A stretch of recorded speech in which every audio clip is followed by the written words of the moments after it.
Today we're going to look at how you can use implicit differentiation for higher order derivatives, and then we're also going to talk about inverse trig functions. So first off, a higher order derivative is where we have like the second derivative or the third derivative. So we're mostly going to be working with the second derivative. So here we want to find the second derivative of x squared plus y squared over 6.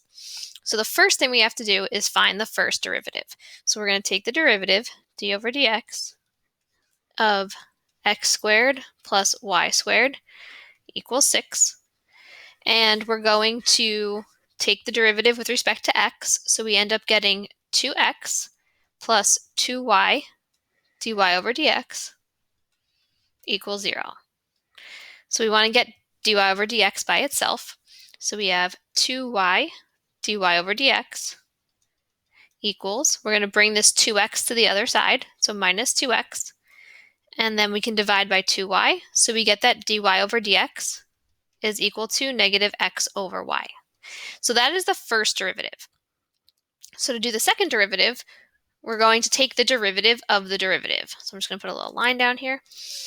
So now the second derivative, so we say d squared y over dx squared, that just means the second derivative.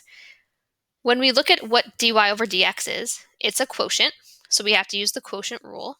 So we're going to do the bottom times the derivative of the top, so negative 1, minus the top, which is negative x, times the derivative of the bottom. So the bottom is y, so the derivative of y with respect to x is dy over dx. And then that's going to be over y squared. So we can make this negative y, and then we can distribute the negative, so this becomes plus x times dy over dx over y squared. But we know what dy over dx is from the previous step. We solved dy over dx, and that was equal to x, negative x over y. So we're going to substitute that in now. So we're going to do, this is equal to negative y plus x, and then instead of dy over dx, I'm going to plug in negative x over y over y squared. Okay, so now I'm just going to try to simplify this a little bit. So I end up having equals negative y minus x squared over y. So I just multiplied the x times the negative x over y. And then this is all over y squared. So I can get a common denominator in the numerator. So on the top, this is really like negative y over 1. So I can multiply by y. So I end up with negative y squared minus x squared over y, all over y squared. So here we have that complex fraction. What we can do is we can bring this y to the bottom. Since we're dividing by y squared, it's like we're multiplying by 1 over y squared. So we can simplify this even further. So we end up with negative y squared minus x squared over y cubed. Okay. Now, if we look at what we have here, I can factor out a negative from the top. So if I take a negative out of the top and rearrange the order of this, so I have the x squared and then the y squared. Okay, so I'm pulling out a negative. Negative goes outside. I have x squared and y squared are both positive. I just flipped the order so it's easier for me to see. You don't really need to flip the order, but it's helpful. So once we do that, we can now look at the original problem. The original problem was x squared plus y squared is equal to 6. I have x squared plus y squared. So what I can do now is substitute again and get rid of x squared plus y squared and plug in 6 instead. So I have negative 6 over y cubed. And that would be the second derivative. Okay, so we're going to look at another example. Again, find the second derivative. So first thing we have to do is find the first derivative. So I'm going to do d over dx, so finding the derivative of xy equals 5. So here we have to use the product rule since it's x times y. So we're going to do the first, which is x, times the derivative of the second. So derivative of y would be dy over dx plus the second, which is y, times the derivative of the first, which is 1, equals the derivative of 5, which is 0. So we solve and we can get that dy over dx is equal to, we're going to subtract the y and then divide by x, so negative y over x. Okay, just like before, we're going to take the second derivative, so we're going to take the derivative of the first derivative. So we get the second derivative. Again, we have a quotient, so we have to use the quotient rule. So we're going to do the bottom times the derivative of the top. So the derivative of negative y would be negative dy over dx, minus the top, so negative y, times the derivative of the bottom, which is 1, all over the bottom squared, so x squared. So here, I'm just going to distribute, so we have negative x dy over dx, and this becomes plus y over x squared. And just like in the previous example, we know what dy over dx is, right? Dy over dx is equal to negative y over x, so we can substitute that in. So we get negative x times dy over dx, so negative y over x plus y over x squared. So if I distribute and I multiply the negative x times negative y over x, I end up getting y. So I get y plus y over x squared. So I get 2y over x squared. So I am looking at this now, and I don't have anything that's helpful from the original problem, right? So technically, yes, this is the derivative, the second derivative, but I'm trying to see if I can use xy equals 5. Now, I don't have an xy, but I can kind of create things as long as I do the same thing to the top and the bottom. So if I multiply the top and the bottom by x, I'm not changing this at all since I'm really just multiplying by 1 since I have x over x. But now I get 2xy over x cubed. And I have an xy right here. So xy is really 5. So what I can do is say that I have 2 times 5 over x cubed. So then I end up with a fully simplified answer of 10 over x cubed. Okay, so we had 2y over x squared, but we didn't see the initial problem we started with. So we want to see if we can create that in order to simplify it even more. And in this case, we did. Okay, so let's look at one more here.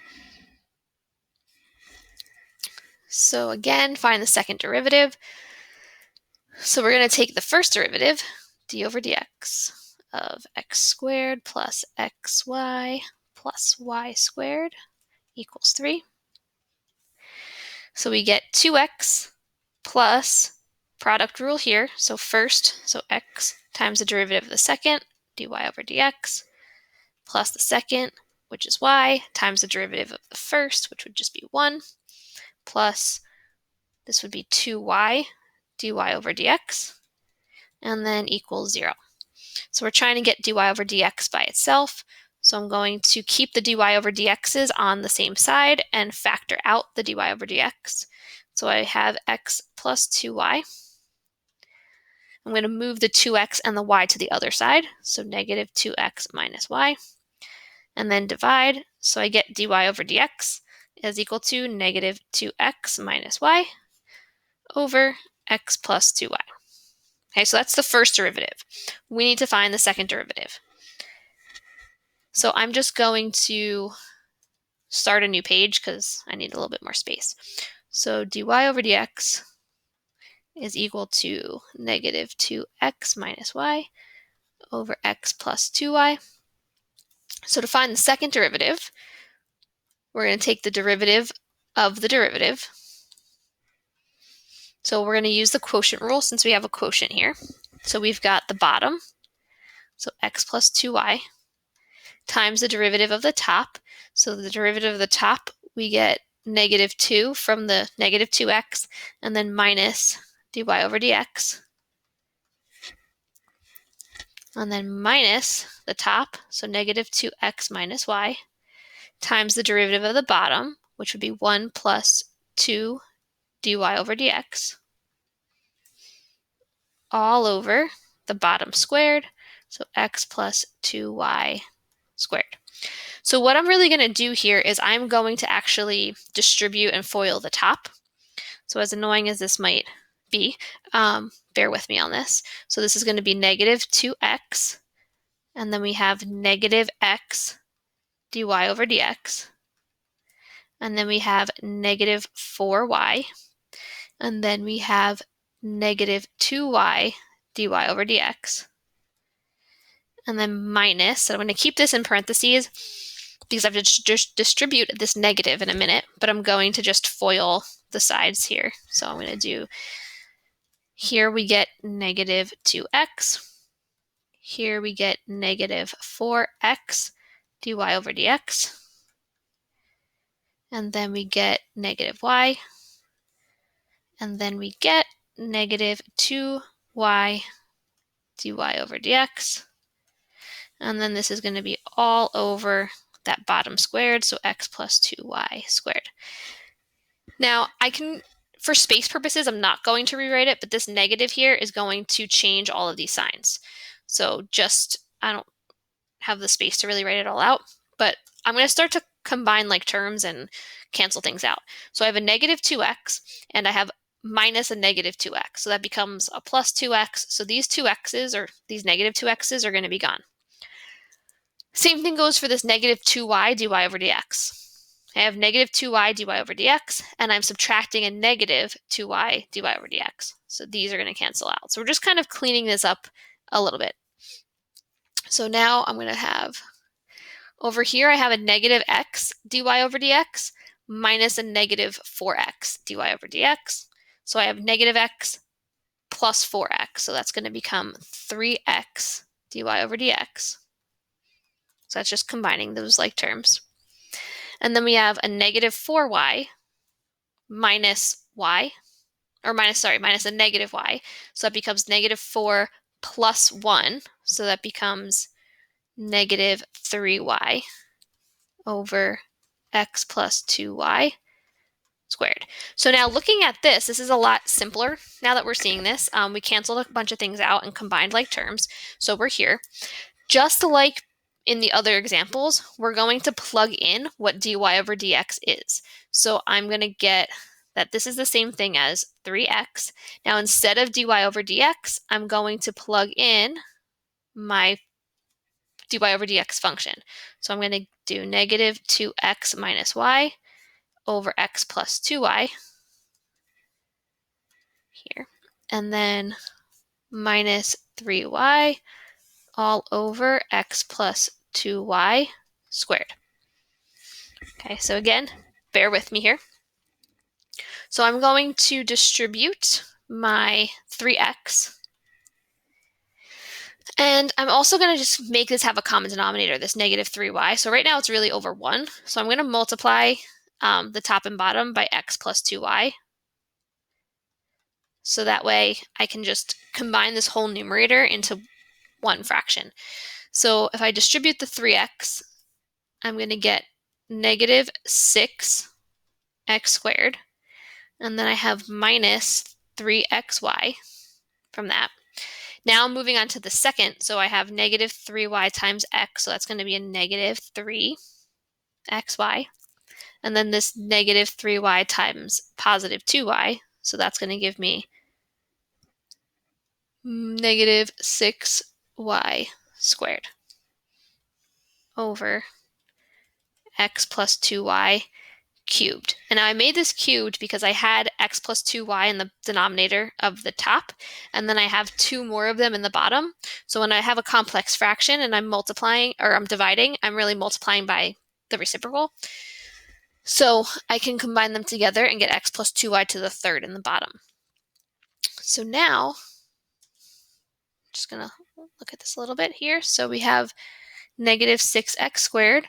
We can combine the negative 3xy and the negative 3xy. So we have negative 6xy minus 6y squared over x plus 2y to the third. Now, our goal is to try to see if we can get the original function and plug it in somewhere. So the original function is x squared plus xy plus y squared, and that's equal to 3. So I can get that if I pull out a -6 from the top. So I factor out a -6. I have x squared plus xy plus y squared over x plus 2y to the third. So I know that this is my original function. So now I can have -6. Now instead of x squared plus xy plus y squared, I know that's 3 from the original problem. And then just multiply the -6 and the 3. So we have -18 over x plus 2y cubed. And then this would be our second derivative.